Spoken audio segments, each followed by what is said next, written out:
Okay. Okay, good. We are live. Okay. I apologize for coming to you from a less than attractive location, but such are the perils of having roommates. Um, anyway, it's been a week. It's been a week for all of us. Happy Easter. We made it. We're still here somehow. We are here, and that's good. And um, you know, as I think a lot of us are reminded, um, we started reading Acts in church, and sometimes the book of Acts feels really, really relevant. And this is one of those times. There's been a lot going on. I will be trying to give you a rundown of a lot of several things that are all interconnected.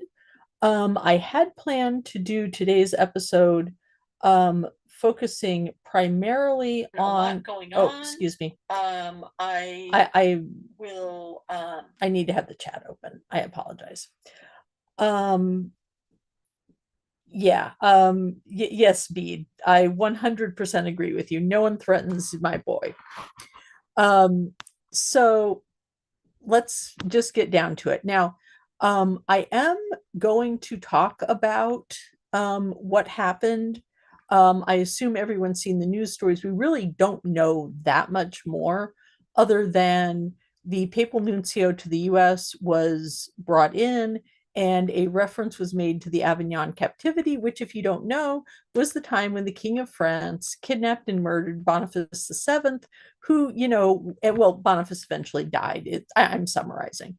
The point is that Boniface was not a good guy, but not cool. And the fact that there's some now, the Middle Ages and now are very different for one particular reason. That's because the King of France was able to do what he did by um, was able to do what he did essentially because he had French cardinals who were willing and able to appoint a pope. Now, there are American cardinals. However, it's not entirely clear if any of the American cardinals, if Donald Trump were to drag them in and say, you guys are having a conclave, would not have the conclave, or rather, they would have the conclave. Like, it looks like a lot of them, nobody has said anything disloyal to Leo. So that means that Trump's options to appoint an anti pope are going to be somewhat limited because he can't just do it the way the King of France did. He has to get legitimacy. So I'm going to just briefly touch on the final. I had planned to do this whole episode on the Pachamama thing, but fortunately that has kind of turned into a nothing burger. So I'm going to briefly touch on that. I'm going to touch on some new developments with the SSPX, because those are like, keep your eyes on those balls, because now we've got three things in play. We've got the conflict over Iran and Gaza. You've got And then you've got all of these different groups of people who have been trying to undermine Leo for a really long time. And some of them are also looking for some kind of a way to get legitimacy as the opposition to Leo. So let's just do it. I'm going to start us off. I should probably go into screen sharing. Um, I am not going to play all of this. Um, because it's kind of a long episode by John Henry Weston, but you can kind of get the flavor of what's going on. Okay, as soon as the screen share shows up. Okay, participants can now see my screen. Cool. Okay, here we go.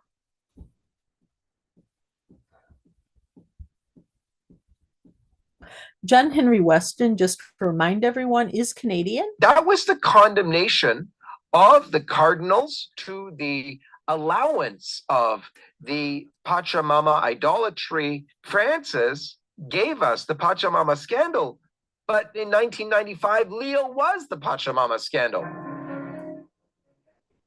Hello, my friends. Welcome to Faith and Reason. We have a very special episode of Faith and Reason today because Father Murr has chosen to break some very important news. We have a photo of Pope Leo XIV. I should mention that Father Murr initially served as a missionary in Mexico. It's not in, he left there in the 1980s and has been serving in New York ever since. There were some kind of weird allegations regarding an orphanage that he founded, whether he was that he may have been involved in abuse or that abuse was going on and he tolerated it. That is not entirely clear what happened. Also, Mexico in the 1980s, he was in a very dangerous region. So it's entirely possible that that was the reason for the decision to move him to New York. Since he's been in New York, there have been no allegations. But I just want to emphasize again that very often the priests who are coming on programs like Sign of the Cross, who are talking to people like John Henry Weston, are people who are somewhat marginal in the Catholic Church, or who have, like, the thing is that if you are a priest, like, after 2000, if you are a priest, you have zero margin for error in your personal conduct. Like, even a priest, for example, who say like has a completely consensual relationship with another adult person, they might not get kicked out for doing that. However, that will follow them for the rest of their career. And if you're a parish priest, you are not going to get promoted over that. And I cannot emphasize this enough. The Catholic Church, particularly in the US, does not play. And Pope Leo does not play.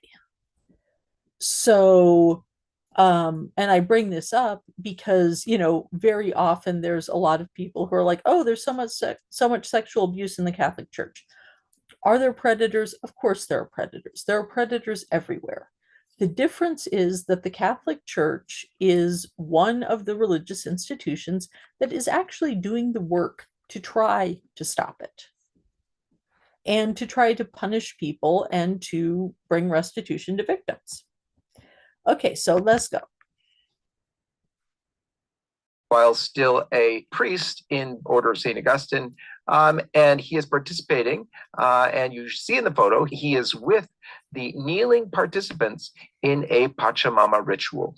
You are definitely going to want to stay tuned to this episode. Father Charles Murr, Frank Wright, so good to be with you both. Hello again. Gentlemen, always a pleasure. Thank you. Father, you've got to start us off with a prayer on this one. Nomine Patris, et Filii, et Okay, Spiritus I'm Sancti. sorry. I am skipping the prayer. I do not enjoy watching people use the Lord's name in vain. When I pray performatively, I tell you I'm praying performatively. He have been my candidate, not necessarily. However, I am not a sedevacantist, and I'm not bashing the Pope for the joy of bashing the Pope. I do this not because I want to cause more confusion, but because I want to clarify some things and shed. Yeah, not interested in listening to him justify what's going on. Okay, here we go. Very explosive revelation. This is the photo. This is a photo, as you can see clearly, of a people kneeling in a circle with one of the presider, whoever that is, in some kind of traditional Amazonian type of shirt, and he's leading some kind of ritual. At the bottom, it explains very clearly that it is a Pachamama ritual. It's Spanish, but I'll translate it for you. It says the celebration of the rite of Pachamama, which is an agricultural rite offered by the cultures of the South Andean region in Peru and Bolivia. And so that's what that says. And there you can see clearly behind that little table circled there in red is the figure of Robert Prevost. Now, Father, you say you have 3 different Augustinians who have vouched that that is indeed the image of Robert Prevost. Is that not true? That is absolutely true. And also, before we presented this on the air, we wanted to be super sure, not just sure, super sure that this was verified, that it was documented. And we finally, through a little help from friends, got into a library and found everything just as it was described. But so the documentation is without flaw. This is real. This is not conjured up, and it's not Photoshop or anything like that. What I wanted to show here is, you know that I'm kind of a fanatic on the Eucharist. I love the Eucharist, and I try as hard as I can, as often as I can. Yeah. Okay. One thing that drives me absolutely up the wall is when people who present themselves as traditional Catholics or conservative Catholics or something like that will say something so like absolutely benign as like I love the Eucharist, that if you like stood out of a Catholic church on Sunday morning and as people came by and you just like asked them, fill out this survey, do you love the Eucharist? Check yes or no, right?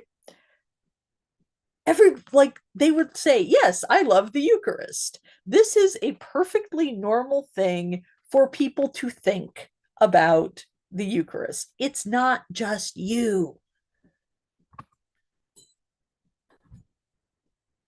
Can to defend our Lord are almost fanatically upset that people are kneeling. Okay, he's just ranting about other It is things. outrageous. It's outrageous.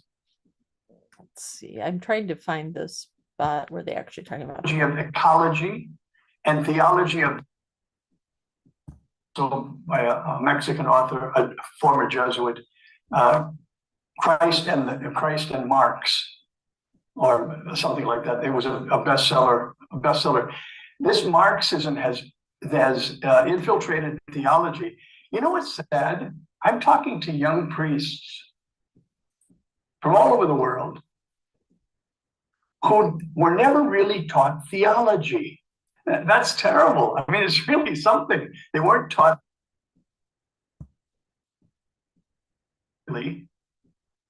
And mass with holding hands and singing. Okay, I'm sorry. I thought I had my timestamp right. I obviously did not.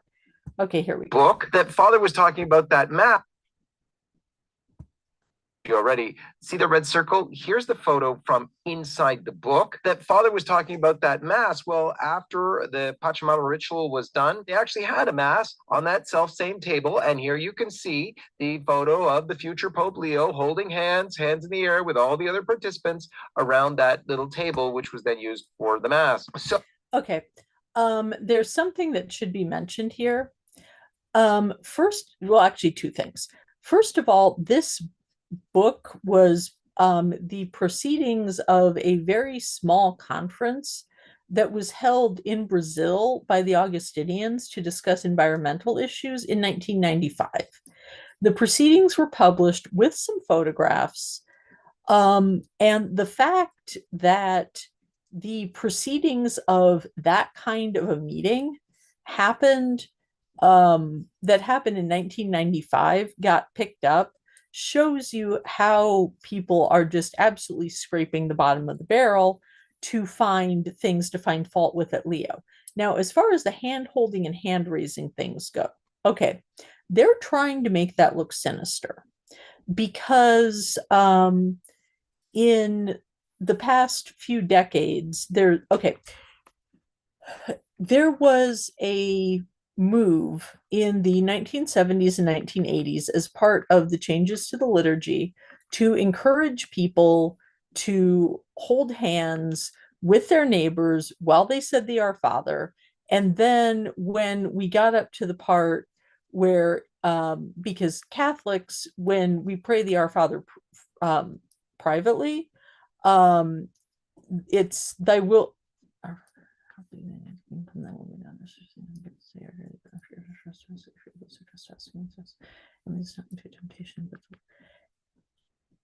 And it's, but lead us not into temptation, but deliver us from evil.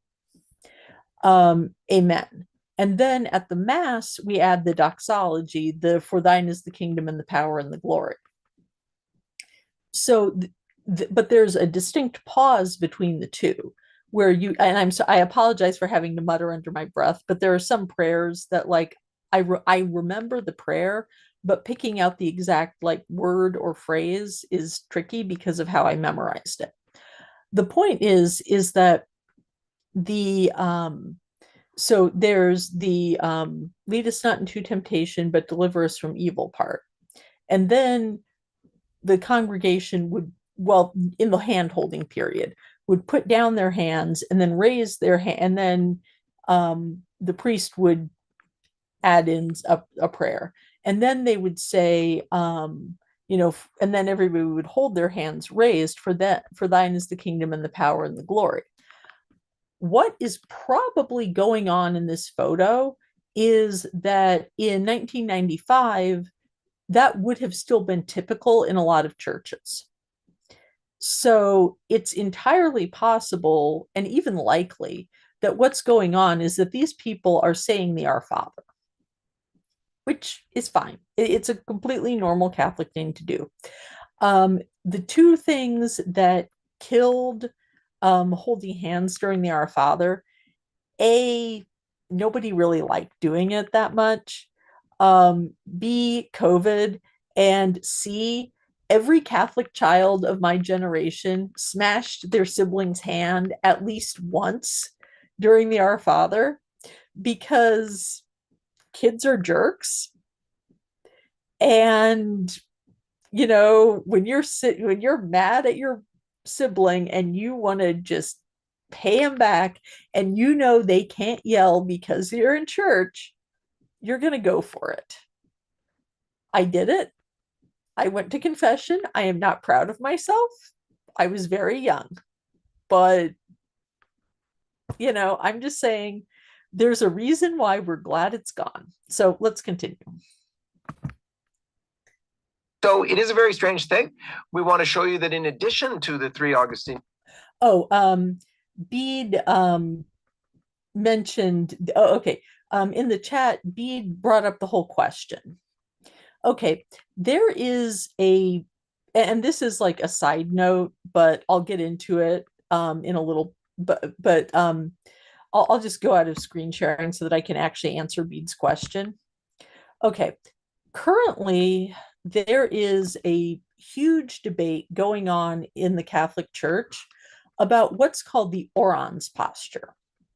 Now, the orans posture, in case you don't know, is when the priest is saying a blessing, he'll raise his hands up like this. Now, in like the 70s and 80s, when things were getting kind of weird, people were trying to do the orans posture, or then they were like, hold hands and raise your hands up. But if people weren't there, they were doing the orans posture. And a lot of people felt kind of weird about doing like the same gesture as the priest out back at him, especially since it's not entirely clear, like from the liturgical manuals, how you're supposed to hold your hands. Mostly because this and this are both acceptable Catholic postures of prayer for the laity. This is technically most approved, but a lot of people do this as well. But there's a lot of people who feel that like that there are certain times where it's appropriate to raise your hands. And a lot of those people feel like there's a difference between holding out your hands, blessing the crowd, and holding your hands towards yourself, sort of cupping palms up. So you're like this, right? Some people think there's a difference, some people don't. It's not a piece of the liturgy wars that I personally am enormously invested in. It's there. I will point out that in the earliest Christian art we have, including the Alexamenos graffito, Alexamenos worshiping his god has his hands like this. So if you want to argue that it's appropriate, it's really, really old. A lot of the Eastern churches will use the orans posture in prayer. Not up to me. I don't care. I have seen people do it both ways. Personally, I don't particularly care what my neighbors are doing with their bodies during Mass. Honestly, you do you. Okay, so I hope that was helpful. And I do think that the preference is going for either folded hands or hands pressed or palms together. So let's wrap up this Weston nonsense.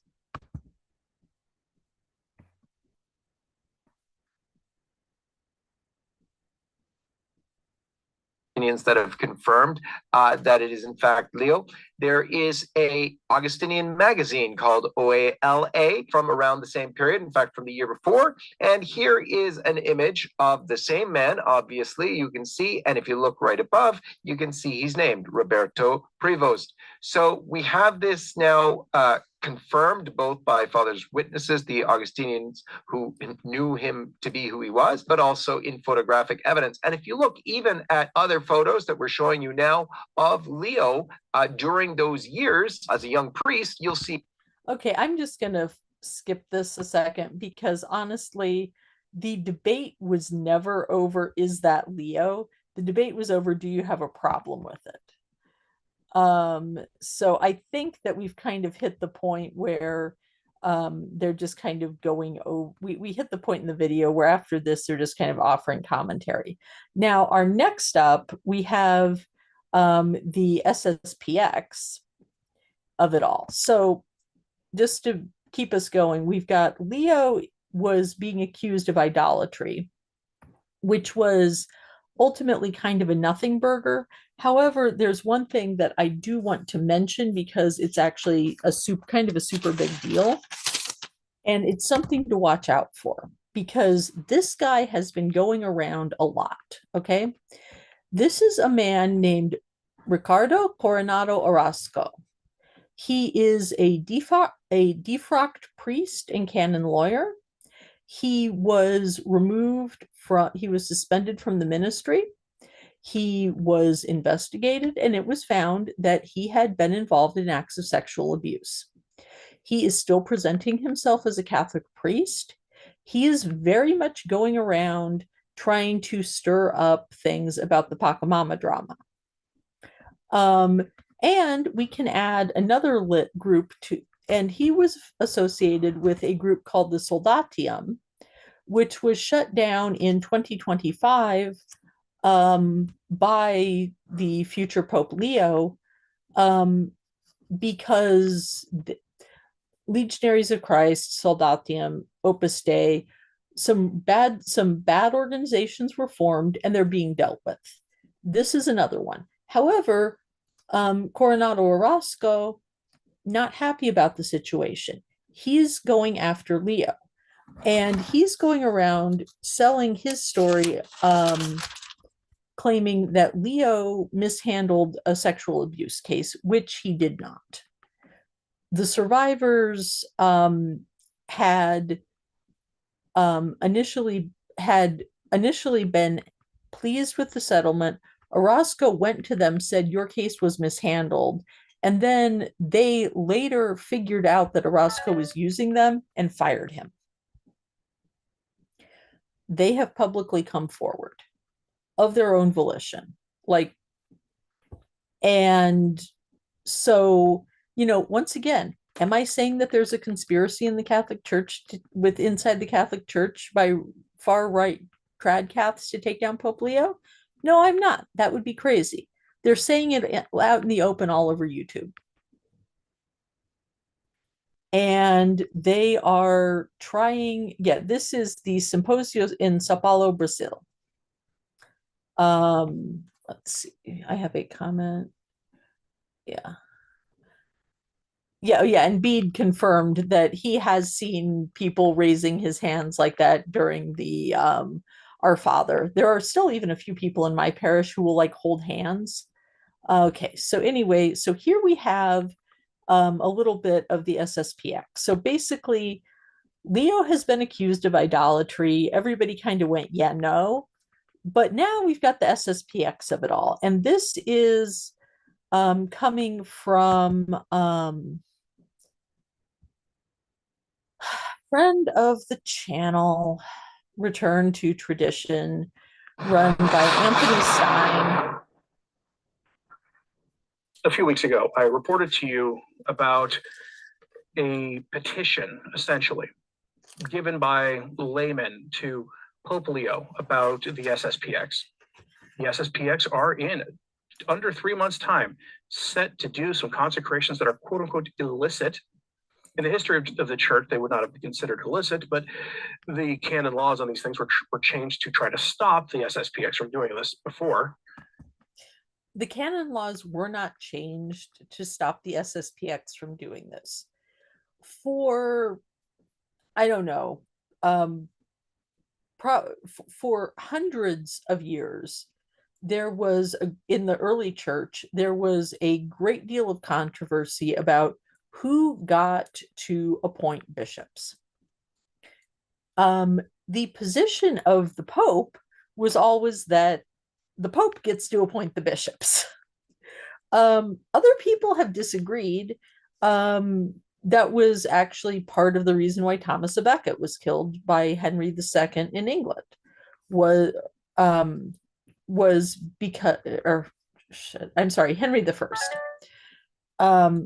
The point is that there's been a lot of controversy over who gets to appoint bishops, and to pretend that the Catholic position has just been, anybody can consecrate whatever. No, he is misrepresenting history.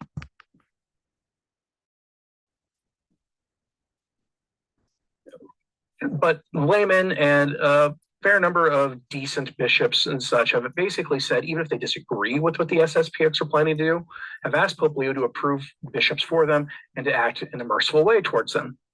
So another thing has come from this, but another one of these has shown up, and I'm going to show it to you here. And I'm going to give you some context, because there is an attempt to control traditionalist priests right now. And the context is this. Out of France, we're getting a story that I reported on briefly last week. I'll probably go over it again in the coming days because new things are coming out about it. But the bishops of France responded essentially to Pope Leo's call for generosity for those, quote unquote, attached to the traditional Latin Mass. The word attached is problematic here. But the bishop's response to that was to the word attached is not problematic. What the Vatican is trying to draw a distinction between is the people who go to the traditional Latin Mass because they think that it is genuinely beautiful. And there is something about that liturgy that just speaks to them. In the same way that, for example, a church with a large African community, as in like people who had, as in like people from Nigeria or Kenya or somewhere or some other country in Africa, might choose to use the Kenyan rite in their church, or to occasionally hold the Kenyan rite. Or I might say that like I'm attached to going to, or I might say that like I'm attached to the English Mass, right? I would prefer to go to Mass in English rather than a mass in French because I don't speak French. But it's trying to separate the people who are like, I love the Latin Mass from the people who are using the Latin Mass as a wedge issue against the Pope. He doesn't like that because he wants people to reject Vatican II. Basically say they're going to make demands of the FSSP, okay, and the Institute of Christ the King, and the other groups that are in quote unquote regular full communion. There's no such thing as partial communion, but regular full communion. That's what they say. That are okay. This is an issue that's been an issue for a while. Basically, the SSPX is technically in communion with Rome in that they theoretically pray for the Pope during their Mass.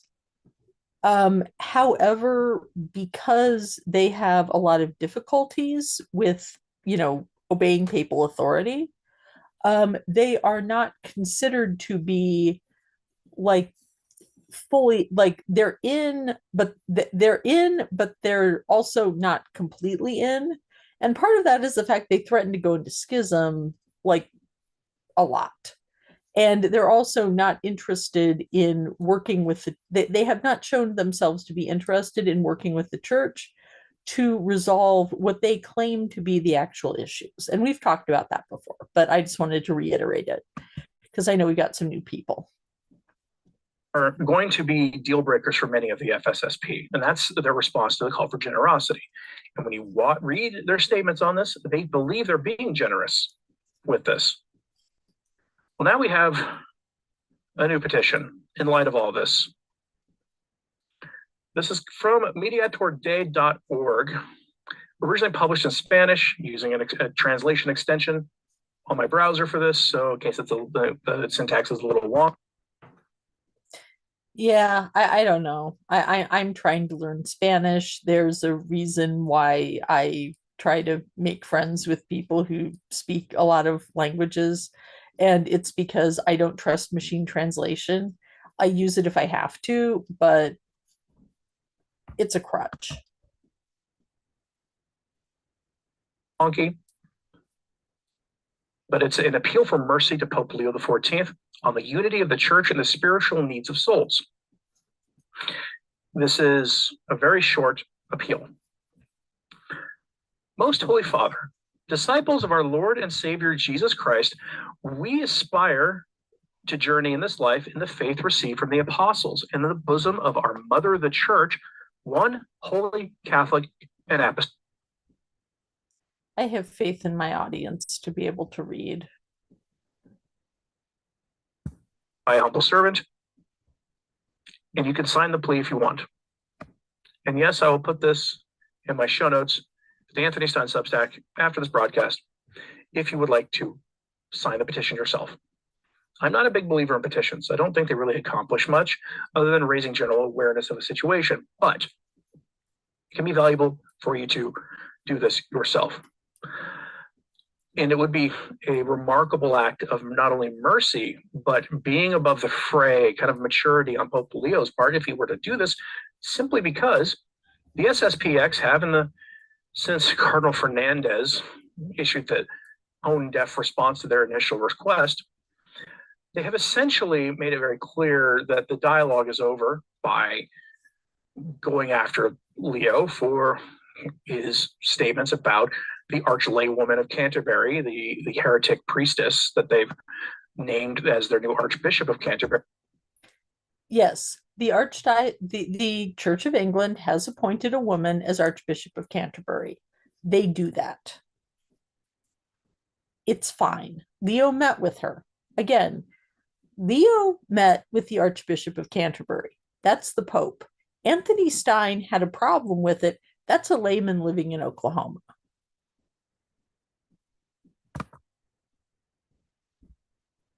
In the Anglican Church, and rightfully so. There's no defense of that, and as well as on other issues. You were never here. Still I thought you were never here. a remarkable amount of maturity and charity on Leo's part if he were to go through with this. What doesn't show remarkable maturity, remarkable charity, is this, and it's something a lot of people don't seem to understand about this whole situation, and this is about the situation the FSSP and groups like that face. One of the things that gets them sent out of dioceses is that the FSSP, those priests who operate in a diocese with the permission of the bishop, are often asked by hostile bishops to celebrate the Chrism Mass on Holy Thursday. The Chrism Mass, priests of the diocese will show up and they will celebrate the Mass. Sometimes over 100 of them will do it. I have spoken with ordinary form priests, typical diocesan priests, who don't go to the Chrism Mass and they never get in trouble for it. These are in dioceses made. To be clear, the Chrism Mass is a special Mass that will be held in the cathedral. A cathedral is not necessarily a fancy church. It's the church that belongs to the bishop. Oh, by the way, please like, share, and subscribe the videos. Anyway, although I'm sure that anyone who's watching this is already a subscriber. But the Chrism Mass is where the holy oil that is used for anointing the sick, for confirmation, and for baptism will get blessed. And then it's distributed in vials. Well, not when I say vial, I mean like a small oil jar, to each parish church in the diocese. And it's generally expected that either all the priests, or at least like, if say you have a parish that has more than one priest, they'll just like they might just send one guy as a representative. But the idea is that they're celebrating with the bishop as a show of unity and also a show of the fact that they are following the bishop's lead. So when traditionalist groups, particularly the SSPX, refuse to show up to the Chrism Mass, they're basically telling the bishop, you're not the boss of me. And in fact, he is the boss of them. Maybe where the bishop is a little more conservative and understanding, and maybe the priests he tends to butt heads with in his diocese, he's just willing to avoid an unnecessary conflict by not punishing them for things, especially if they're close to retirement age, which was the priest I knew many, many moons ago who told me that. But they'll let them not show up. But then they require the FSSP to show up and celebrate. And sometimes the FSSP priests will show up and not celebrate, but they will sing the hymns and attend the Mass and be there as a sign of unity and the rest. And oftentimes that's enough to placate the bishop. But now they're going to try to require them to celebrate the Novus Ordo Missae, the new Mass. Yeah, this is an issue for the SSPX. He's also referring to the FSSP, which is a separate group which also celebrates the Latin Mass. They sometimes get into trouble because they only train their priests to celebrate the Latin Mass. So part of the reason why they don't like to celebrate the Novus Ordo Mass is that they actually don't know how to do it sometimes. And it's like a big issue because they're like, no, we don't even, we are totally Latin Mass. We don't even want to be trained. So there's like, basically it's very picky and touchy and political, but essentially the FSSP sometimes have issues because of their own scrupulosity or because they have a bishop who's not willing to be flexible. But the FSSP is not usually directly in conflict with a bishop. The Chrism Mass. This is one of the conditions that the French bishops are talking about. And the headline from Info Vaticana on this is the Chrism Mass as a pretext for hunting down rebellious priests. Now, rebellious should be in quotes. The actual documents of the church that govern groups like the FSSP say they don't have to celebrate these things. But as it is always the case, these heterodox bishops don't care what the laws of the church actually say about anything. Details from the article. Yeah, in this case, heterodox means people that Anthony Stein thinks are heretics. I would remind you that the head of the FS the head of the dicastery for the doctrine of the faith is in fact Victor Manuel Fernandez, not Anthony Stein, which I'm sure makes Anthony very sad. Mass is used to essentially force priests to put them in the. Okay. That was about all he had. So that's where we are. Now I'm going to play a little clip from the Bulwark. At the beginning of it, they do a really good job of just kind of breaking down what we know about the current situation with apparent threats being made to Pope Leo. And then I'm going to play you a little, and now this is coming from the Bulwark. The Bulwark is an organization made up, it's a news organization made up mainly of former Republicans, a lot of comms people and staffers, you know, that kind of type. And they very much Hello. and they've been, you know, like these are like never Trumpers. Like these are people who jumped ship like 2015, 2016. So they have this news organization. It's really good. Jonathan V. Last, who we're seeing right here, is a Catholic. So it's nice to kind of get a Catholic perspective. I also wanted to kind of highlight this is like for YouTube, a really mainstream news source, and they actually have a reach in other places. Very mainstream, slightly to the left.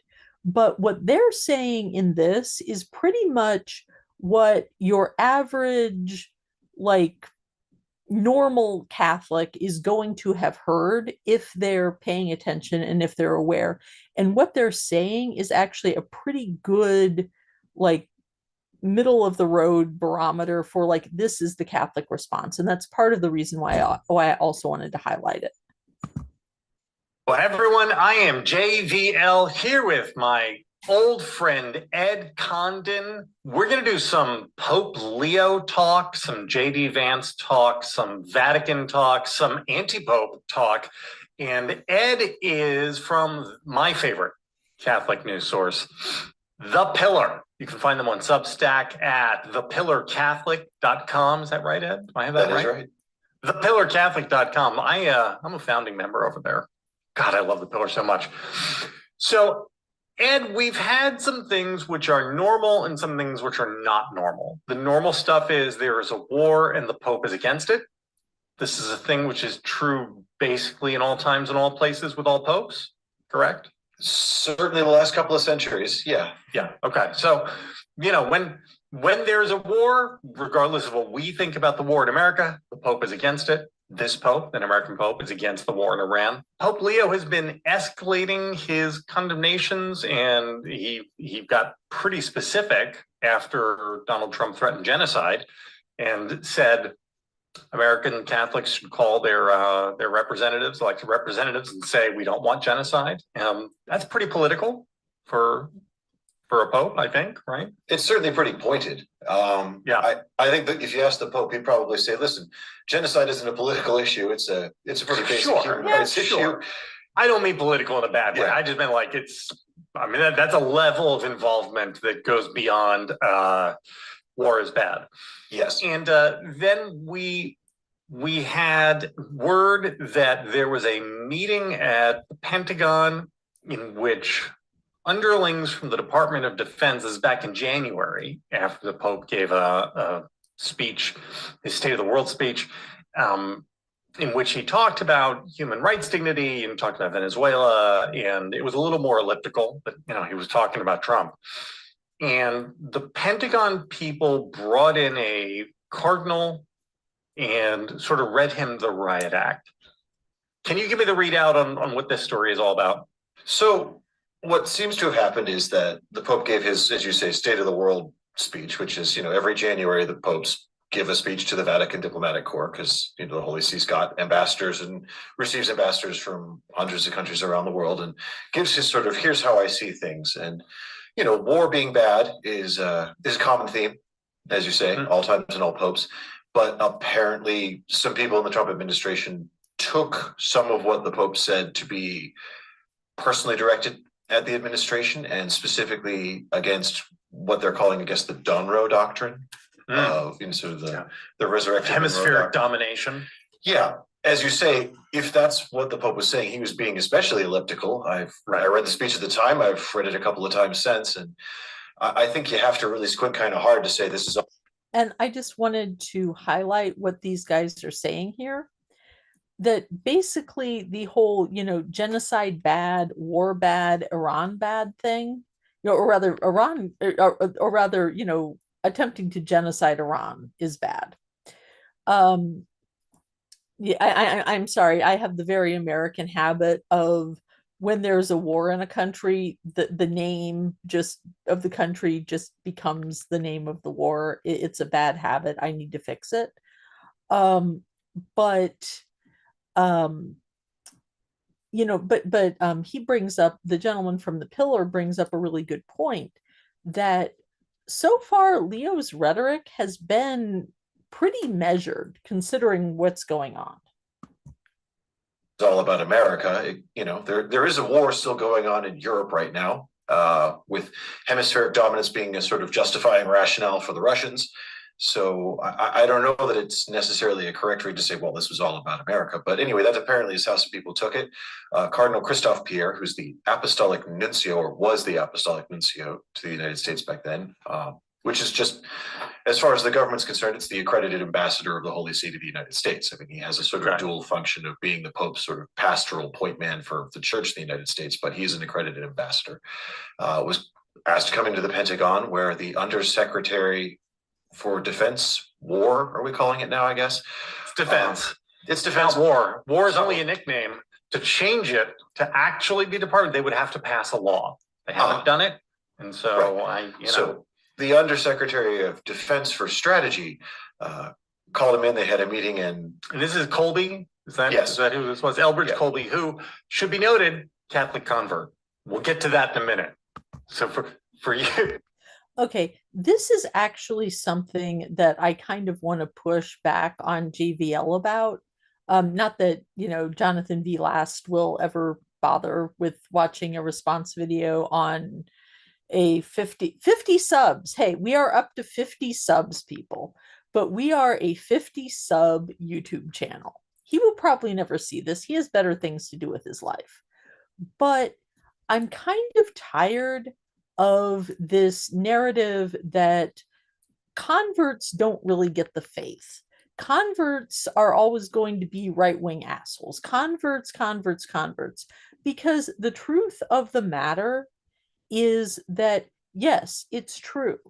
A lot of people who converted, particularly in the 90s and 2000s, were people who were drawn into the Catholic Church because of the conservatism, because they saw the Catholic Church as being a bulwark against issues like women's ordination, contraception, all those things. However, that has started changing, and that is continuing to change and will continue to change. Also, there's the fact that there are a lot of people who are cradle Catholics that are in on this mess too. If you watch my, Who is John Yep series about the whole business with the humanitarian award given to Tom Homan, everyone on that stage was a cradle Catholic. So the call is coming from inside the house. I would also like to note, for the record, Catholic schools in the country, a lot of people go to Catholic school who are not Catholic. Those kids have to go to theology class. I'm sorry, if you go to 12 years of Catholic school and you do not come out knowing what the Catholic Church is about, then that's your that's your problem. But at the same time, as Catholics, we should accept the fact that somebody can go through a 12 years of Catholic education, and then 6 months to 3 years, depending on the program, of instruction in the faith before they're baptized, and come out of it really wanting to be a Catholic. I would also note that there are a lot of people, especially in the post-Francis era, who decided to convert in the Francis era, or now in the Leo papacy, who are converting because of things like Laudato Si, like fiducia supplicans. So, like there are people who are griping about the fact that there are so many progressive, like I went to OCIA class and it was loaded with progressives. That is a complaint that is being made. So the fact that these guys are like, oh, well, if we can just get rid of the converts, we wouldn't have a problem. No, that's nonsense. The fact that like a very few, very high profile, Caroline Levitt is a cradle Catholic. The fact that there are a very few high profile problem converts does not mean anything except that maybe there's a few parishes that need to be looked at. For you Catholics who want some little intra-Catholic stuff, we'll talk about converts versus cradle Catholics in a minute. Well, anyway, so he apparently took a pretty harsh tone with the Vatican's ambassador, Cardinal Pierre, pushed back pretty hard on the Pope's vision for world peace. And from what I gather, I mean, I read the Free Press's report on this, and I was skeptical that such a thing could have happened, because I was trying to remember any occasion when the Vatican's ambassador is asked to go to the Pentagon, and then be sort of dressed down for something the Pope has said. You would have thought that this might go a different way. There are other diplomatic channels they might choose to pursue for this, which raises, I think, a whole bunch of questions about, what was the thought process here. But the meeting did happen, from everything I can tell from people I've talked to, and it did go the way that the Free Press appears to have reported it. They had some details in. Keep that in mind. It's going to come up later, because when we watch our video to get the trad response, so just put that in your brain pan for now. That I haven't been able to confirm for myself, about someone apparently raising the Avignon papacy, which was a period of about 60 years where the French crown basically kidnapped the Pope and kept him in France. And the implication seems to have been, get on sides or we're going to move Leo to Martha's Vineyard or something. I don't know. But, And then install their own Pope? Was there an anti-Pope raised? Well, I don't know that there was an anti-Pope raised, but certainly there was this specter of the Avignon papacy. And it's so bizarre. In any other time in history, you'd be like, this can't be what happened. But again, I've been calling a lot of people, and I haven't found anyone who said, no, this didn't happen. On the contrary, this seems to be what's gone on. That's amazing on so many levels. One of which being that, again, it's not actually called the Department of War. It is the Department of Defense. But they want to call themselves the Department of War. This is like a butch thing. And so it is a little weird for the people who are like, no, we're going to talk about our war lethality, war, to then get upset when someone else is like, I don't know, all this war talk over there. I mean, Jesus seems to want us to not do the war, like love. Ixnay on the war talk. And then they get upset at that. It's a little weird, isn't it? It's very strange. And again, to have that be the response to that particular speech that the Pope gave, which, like we said, did not read to me as especially pointed at any one administration anywhere in the world, and could certainly be read across a couple of different regions. It's a very weird thing to have focused on, given some other stuff that, popes occasionally say, including this one, that are far more specific. So, Elbridge Colby does this. We then have J.D. Vance, who is currently in Hungary literally campaigning for the Hungarian strongman, Viktor Orban, which is a whole other. That is possibly another thing to keep our eye on, because there is a very conservative cardinal named Cardinal Erdo, who is a Hungarian cardinal. he is a supporter of Viktor Orban's. And when the last conclave happened, according to, I have not read the book yet. I have it on order. It's in the mail. I will read it and report back when it comes in. But the point is that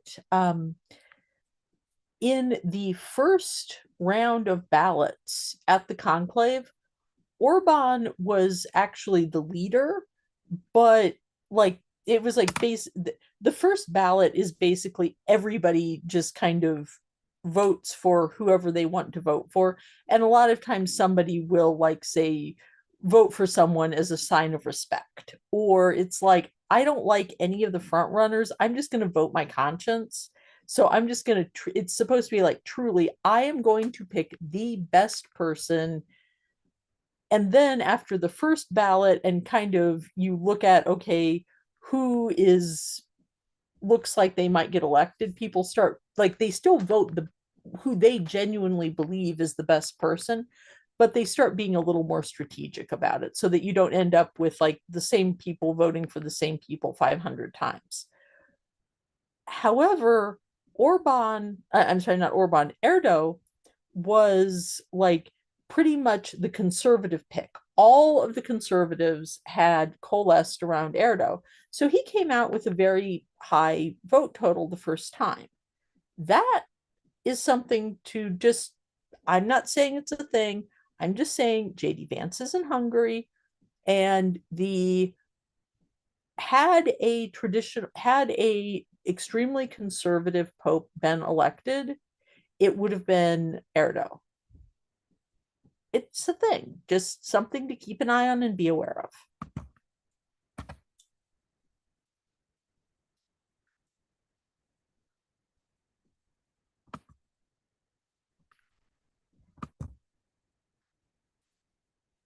Other thing, and he is asked about this meeting, and he gives the "I have no idea who that cardinal is" line, right? Reporting by the Free Press is that they told him that the American military has a lot of might and they can do whatever they want, and the church should get on its side.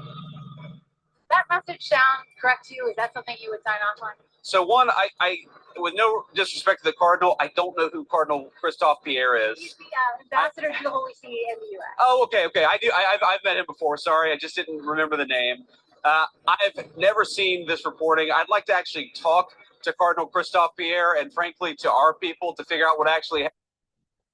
Okay, for the record, okay, my diocese, Bishop Dolan, he has supporting bishops, Bishop I've never actually heard his name pronounced. I've only read it, and my Vietnamese is non-existent. I believe it's Bishop Bu Dai, and then Bishop Navarres. That's my diocese. I just listed them off the top of my head. One guy's new, and I have had the privilege of shaking hands and briefly exchanging pleasantries with Bishop Navarres. Actually, I did kiss the ring. I'm old school. And I saw Bishop Dolan at a mass once. I remember their names. I remember meeting them. Just question for the chat. If you are Catholic, you don't have to list the name of your bishop, but just yes or no. Do you know the name of your bishop and any of your auxiliary bishops? Because I'm willing to bet that for most Catholics, if you meet your bishop, if you meet a high-ranking prelate, if I ever met a cardinal, like I would remember their name. So maybe JD just isn't impressed by cardinals. But if he isn't impressed by cardinals, that makes him atypical of Catholics. I will say that. Happened. I think it's always a bad idea to offer an opinion on stories that are unconfirmed and uncorroborated, so I'm not going to do that. He has met Cardinal Pierre a couple of times. I've been in the room when he met Cardinal Pierre for at least one event. So I guess I guess Cardinal Pierre didn't leave much of an impression. Okay, after this, they're just doing their analysis. It's very good analysis. I enjoyed it. I would suggest that you listen to it. But I'm not here to aura farm off or plagiarize or whatever it is you call it off of somebody else's video. So we are going to, I am being informed that I should never use the word aura farming. Okay, cool. Um, it's very nice to have children who will keep me up to date on words that I'm not allowed to use. Okay, so now we are going to go back to friend of the channel and former Fedora owner, Anthony Stein. I'm sorry, I don't know Anthony Stein. I have never met Anthony Stein. However, I was in college in the 1990s, and I will guarantee you that this is a man who has owned a Fedora. Brought to you by PrayLatin.com. Or rather, no, Anthony Stein is not a man who has owned a Fedora. Anthony Stein is a man who owned a Trilby and called it a Fedora. And if you understand what I just said, you understand that that was a diss of the first water. If you need me to explain any of those things, let me know.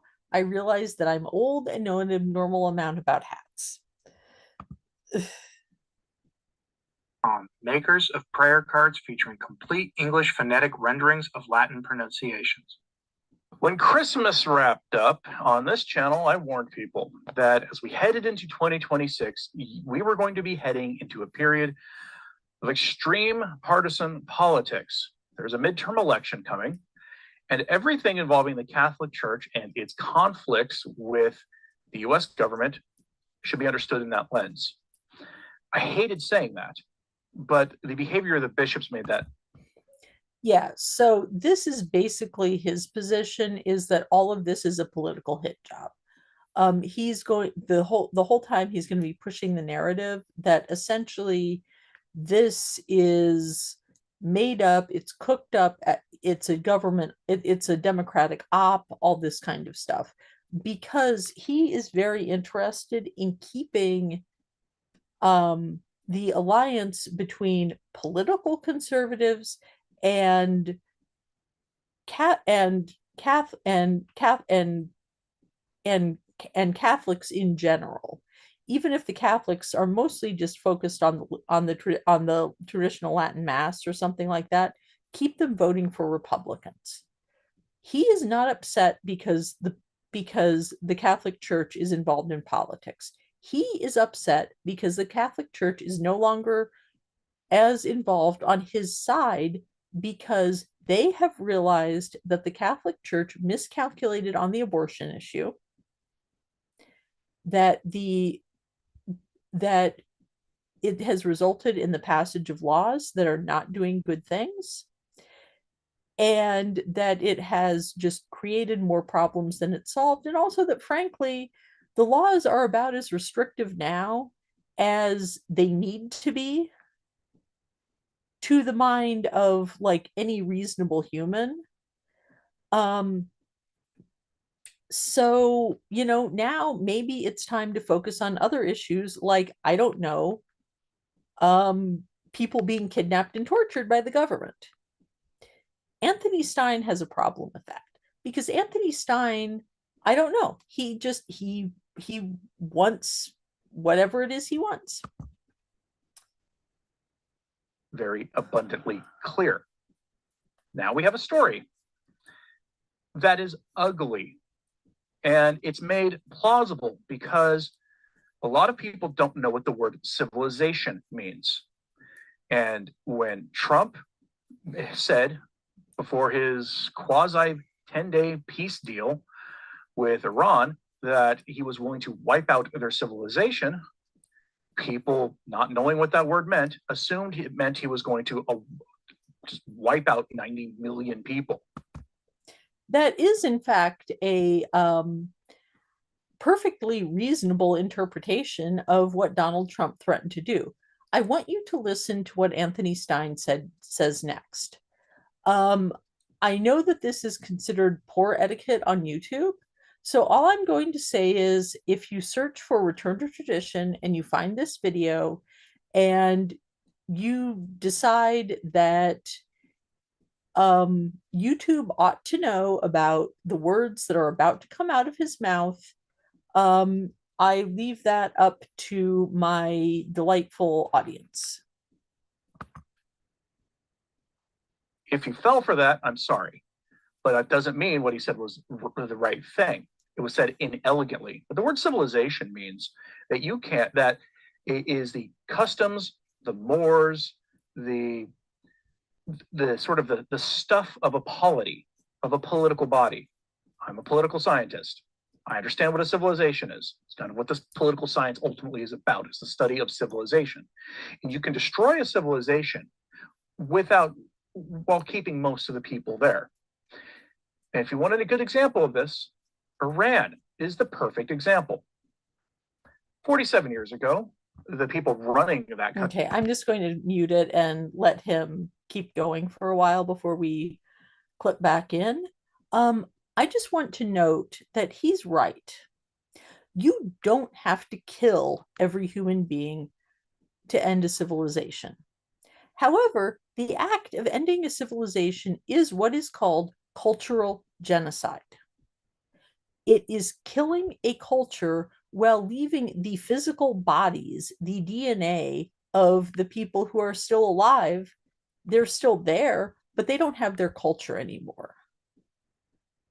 And that is also a kind of genocide, because in order to get that kind of genocide, you generally have to kill, abuse, and otherwise just make life truly horrific for the people who are interested in preserving their culture.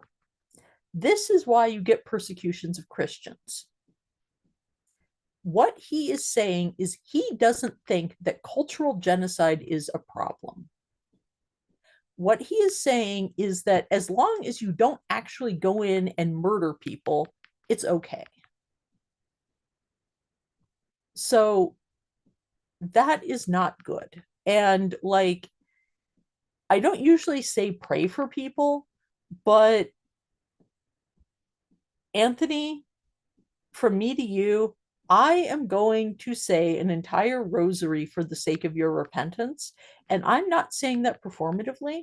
I am saying that because I don't want you to have to go to, and okay, this is me being super Catholic for a second, okay? Just audience, forgive me. I'll hold up my finger when I'm done being super Catholic, and then I'll put it down so that if you want to fast forward or pause, you can do this. This is just me talking to the camera to Anthony. Anthony Stein, I do not want you to die and go to the afterlife and have to look in the eyes of a whole bunch of people who suffered cultural genocide, who saw the temple destroyed, who saw the diaspora happen, and tell them that that wasn't a big deal. I don't want that for you, because that is a thing that you and I both believe could happen. And I am genuinely worried for you now, because I don't want that experience. I don't want that experience for you. Okay, thank you. I'm done indulging my weird Catholic need to yell at people and encourage them to repent. I apologize. I'm not trying to like proselytize. It's just at a certain point, especially when I'm looking at somebody who's claiming to be Catholic, I'm just like, dude, get with the program.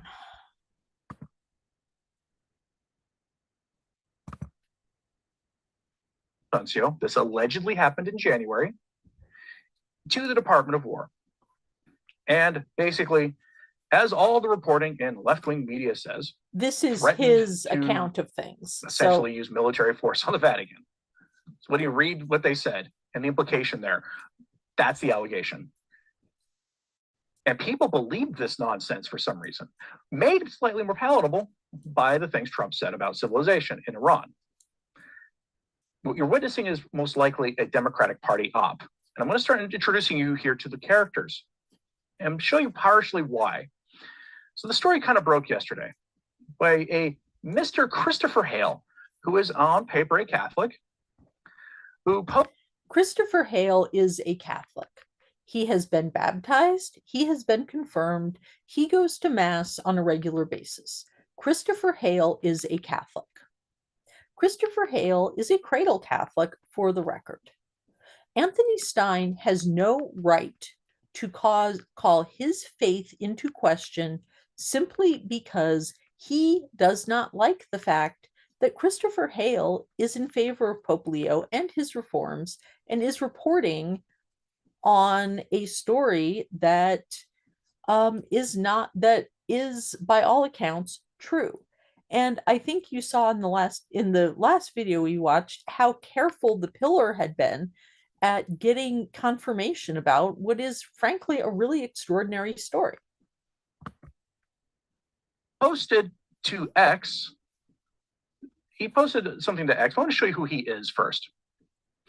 He is a native Tennessean. In 2020, he was the Democratic nominee for Congress. He lost that election. He was a delegate to the Democrat. This is just him reciting his biography with like sneer quotes. So we'll just let Sections in Corpus Christi devotions. So here's what he's setting up here for you. Okay, I'm going to run that back just War a is second. spreading. The principle established after the Second World War, which prohibited nations from using force to violate the borders of others, has been completely undermined. Again, link to letters from Leo. Pete Hegseth's pastor mentor says the U.S. should ban public masses, Marian processions, and Corpus Christi devotions. So here's what he's setting up here for you. Yes, Christopher Hale is absolutely right. Pete Hegseth's pastor and mentor is a man named Doug Wilson. Doug Wilson has said all of those things. Doug Wilson has also said that slavery, as it was practiced in the American South,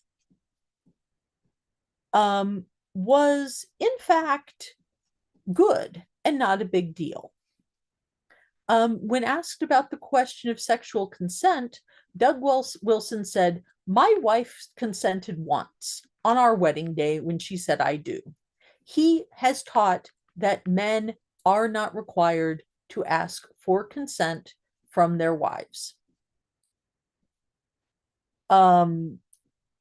There is a word for what we call non-consensual sex, even with your wife.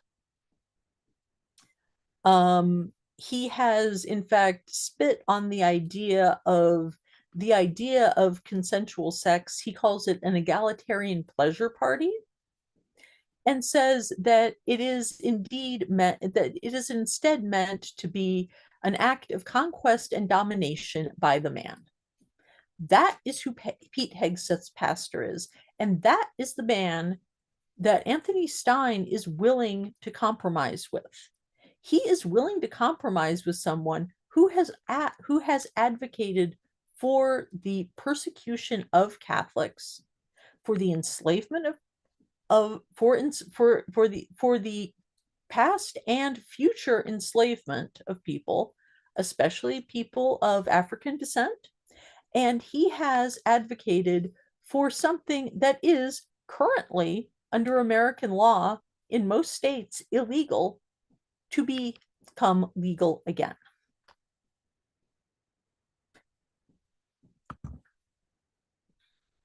He is right here that Pete Hegseth's pastor is utterly wrong and deplorable for saying that.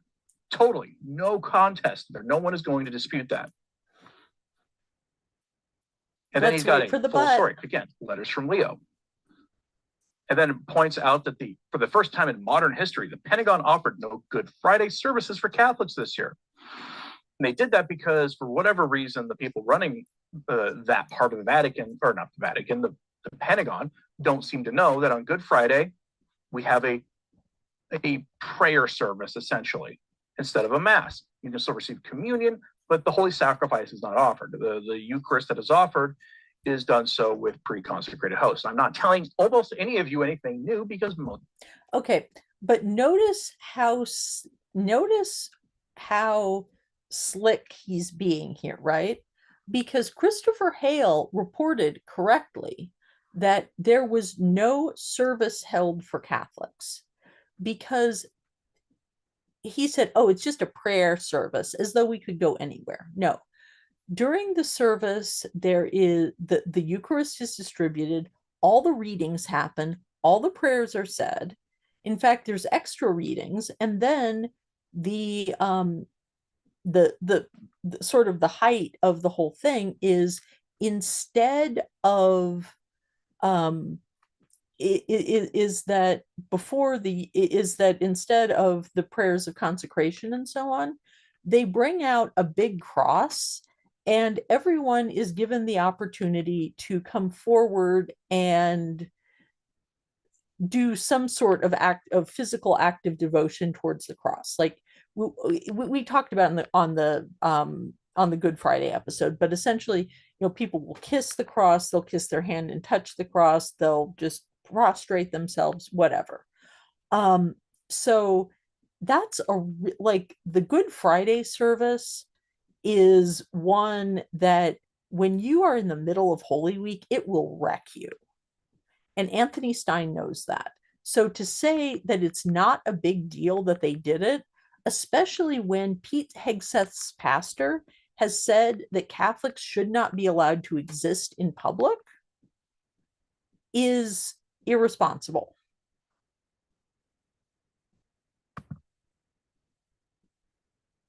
And yes, Bede, you are correct, and it is amazing and shocking. In your life. In the Pentagon, they didn't seem to understand this.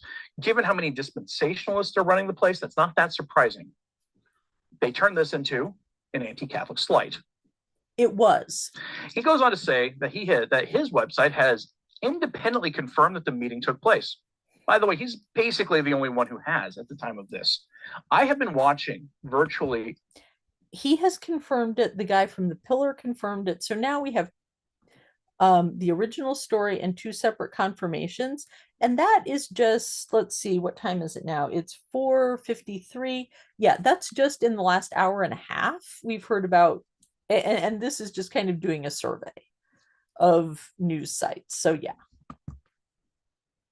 All night, Pillar Catholic, to see if they could verify this. And at the time of this broadcast, they have not.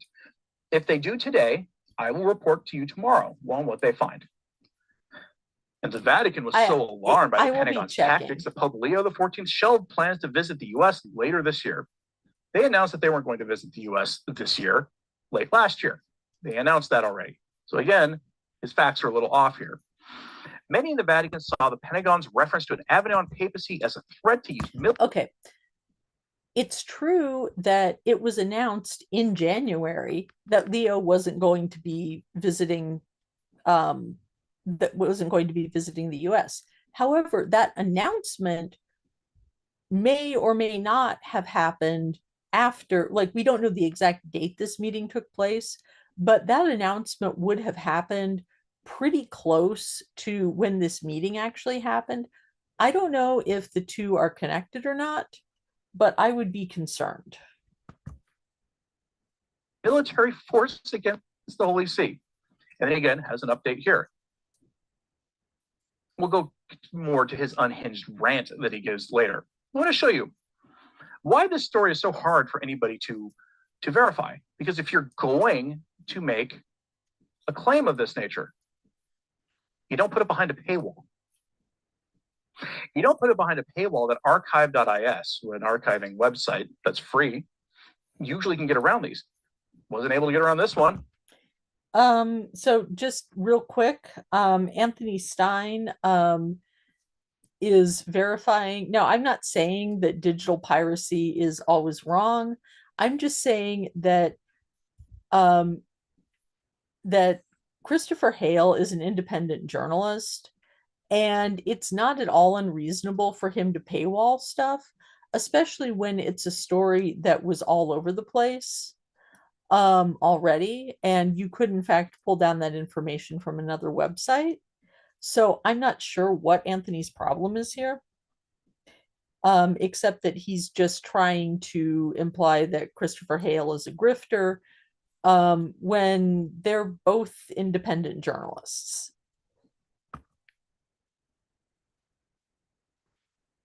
You have to pay to access this. He put it behind a paid paywall, but it gets better. The original article from the Free Press. The Free Press, by the way, is run by Barry Weiss. Some think she's a kind of a conservative. She's got that reputation among. Barry Weiss is a conservative. Barry Weiss is an arch conservative. The fact that it's coming from Barry Weiss in and of itself gives it a lot of credibility. I am not accusing Mr. Stein of being an anti-Semite. I am, however, simply observing that Ms. Weiss is Jewish. Among journalists, keep that in mind. That's among journalists. She took CBS News. She was just put in charge of CBS News, and took them from being a dumpster fire that had fallen off a cliff into total depraved progressivism, and just turned them into a normal liberal news outlet. That's why they look at her as a conservative. She took them off the fringe and moved them back into just the liberal bias that we're all used to, not the unhinged stuff we've seen in the last few years. And they, the Free Press, she's their editor, as well as the one running CBS, also put it behind a paywall. Because everybody knows you do a free trial on something, they're going to start billing you. But they can give you a little bit of this. On Easter Sunday, Leo XIV urged world leaders to lay down weapons and choose peace, to drop the desire to dominate others. I'm going to say as an aside, by the way, I'm very critical of Leo, but like Francis before him, even if I generally disagreed with their take on a conflict, calling for peace in a time of war is actually one of those things the Pope should be doing. Generally speaking, there are of course exceptions to that, but I'm not going to call someone out, a Pope out, or someone a prelate out for trying to find a peaceful resolution to a war. Blessed are the peacemakers. Pretty black and white on that. Let's continue. It was the culmination of a rhetorical. Wow, that is the most Catholic thing that Anthony Stein has said in this entire stream. Escalation against the Iran war that grew in intensity over Holy Week, when he condemned the imperialist occupation of the world and warned that God rejects the prayers of those who wage war. It's not hard to see these remarks as aimed directly at the leader of the free world and the Christians in his inner circle. He's not wrong here. President Donald Trump has not directly addressed the Pope's comments, but behind closed doors, tensions have been building for months. And here's the accusation, culminating in January when U.S. senior defense officials summoned a top Vatican diplomat to the Pentagon. What happened inside that room set the tone for everything that followed. Vatican officials briefed on the meeting who spoke with the Free Press on condition of anonymity. There's your first problem. I'm usually fine with anonymous sources. Usually. This is crazy. This is setting off an international incident, pitting the US government against the Catholic Church. And remember the context. 2026 midterm elections. Since about 2016, people have noticed that Catholics were moving away from Democrats. It's been going on for a while, but it became noticeable in 2016, 2018, 2020, 2022, and 2024. Yes, he's right. There had been a drift of Catholics towards the Democratic Party. We can talk about, why that happened, but a lot of it was a combination of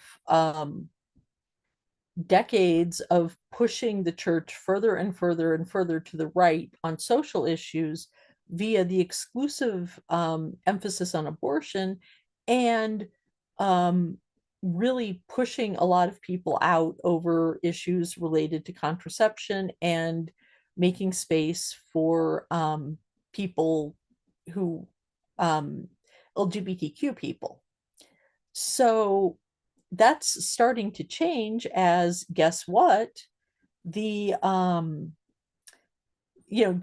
As the church is changing and moving forward and figuring out what we want to do and how we want to deal with each other.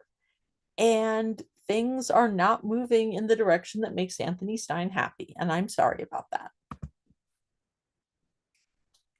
Confer a kind of moral legitimacy that no amount of power can manufacture on its own, and the rest is hidden behind a paywall. I want to show you who the author of this piece is, though. Here's his profile. He's a man named Mattia Ferrezzi. I think it's a man. My apologies to my Italian viewers. I'm I couldn't quite figure it out, but he's a writer for the Italian newspaper Domani, a left-wing newspaper, and the author of a forthcoming book on the intellectual history of Trumpism. That is a term you only ever seen used by left-wingers. So we have a hit piece by a left-winger relying entirely on anonymous sources, going after Elbridge Colby, the Catholic Undersecretary of War,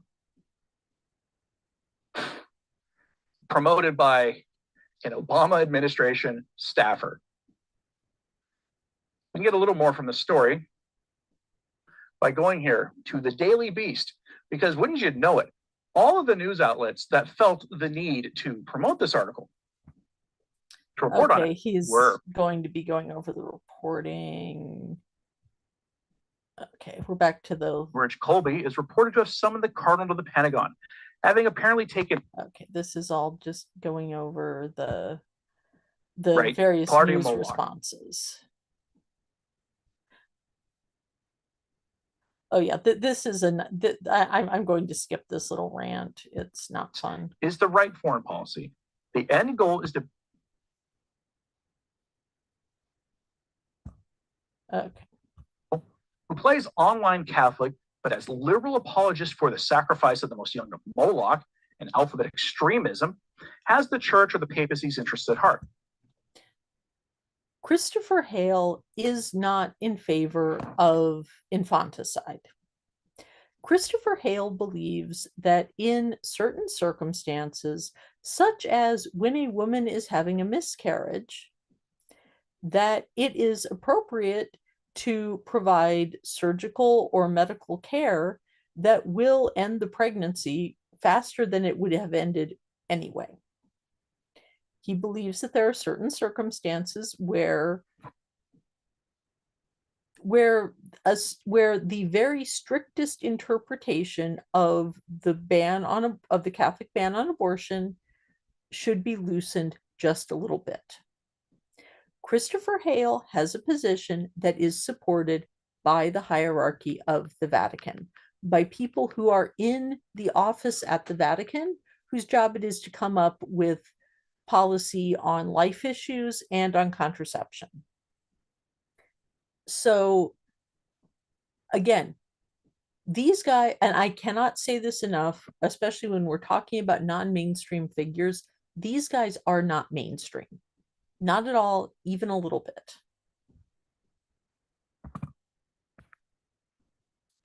To please grow up. The TDS is wild now. This is an IQ test for people. It truly is. People are not seeing this for what it is. One of the reasons I go after, whenever politics comes up, I go after Democrats as hard as I do is because, one, they're clearly trying to tear our civilization down. Remember, the way you can destroy a civilization is by destroying its mores, its culture, its history, all of the stuff of a polity.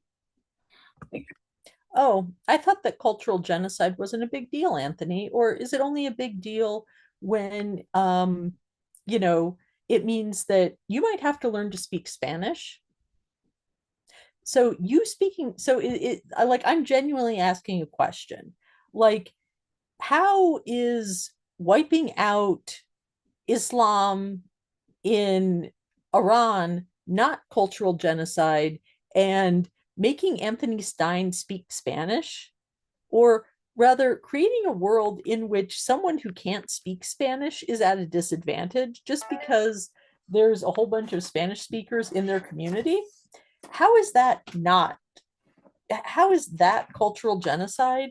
And How is that cultural genocide? And like actually wiping out a culture is no big deal. You do it by leaving the population intact. That's what they're doing. Yeah, so it's no big Let's go deal, here right? You to said Super that Chats. already. Robert with the $5. Hate to be the guy with the tinfoil hat, but it seems Leo was installed to be the foil to Trump, possibly against Vance or Rubio in the future.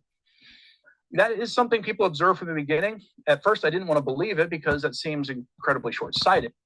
Yeah, it would be incredibly short-sighted if it was just Trump.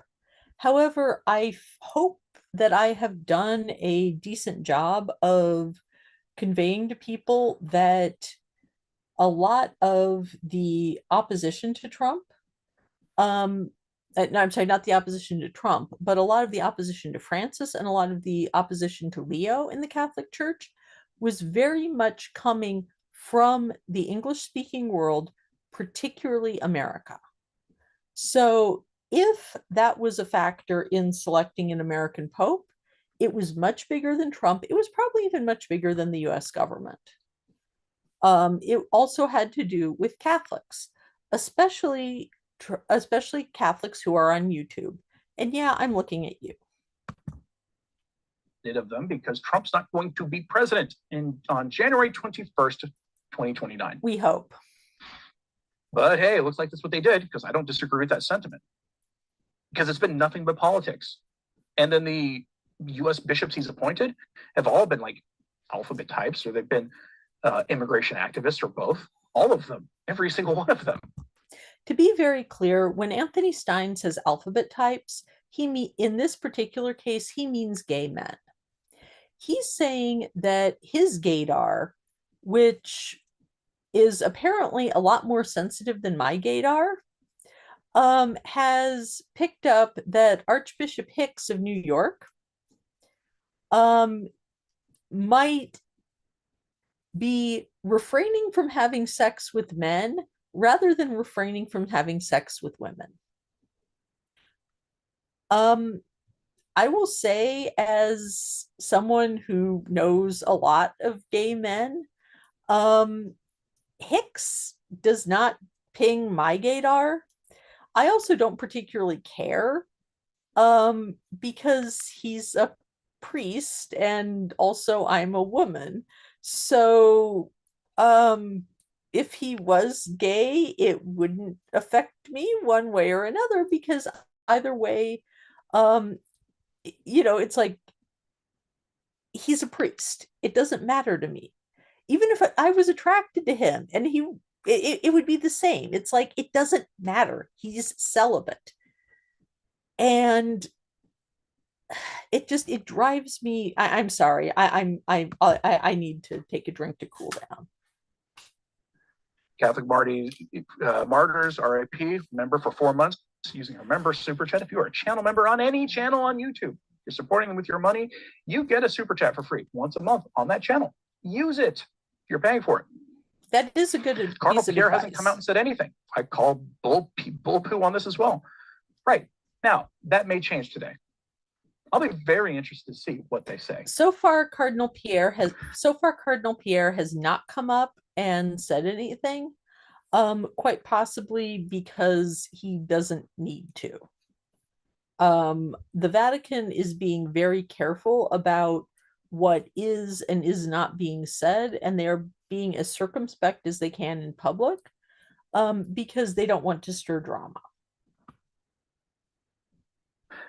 And if they remain silent, that'll be telling as well. But the Pentagon is denying this vociferously. They said this never happened. Robert with a $10 super chat says there was a publication that wrote something that Pope Leo is reviving the Catholic left in the US. I don't remember who wrote it. That tells you why he was installed. On that note, I did receive an anonymous email from somebody who told me where their parish is. They wanted the story to get out there. They wouldn't have given it to random writer number 7 on a website. Okay, this is more of him being like, this is a psyop, this is a psyop. I think we've heard My enough apologies. of that. Also, we've been going for a while, And I need to actually get going in a little bit because I am going with my son to a catechism class, which is super exciting. So that's kind of where we are right now, fam. May I call you fam? If you would prefer a different name, please put that in the chat. But friends, nerds, countrymen, or women, or people who are watching this channel. Here's where this is. So that's where we are.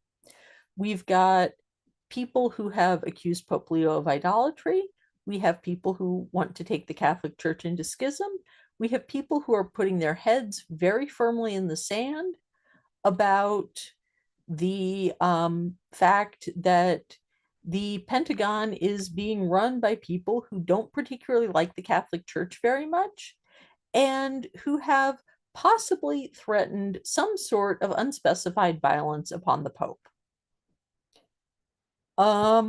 That's where we are. So let's see what happens.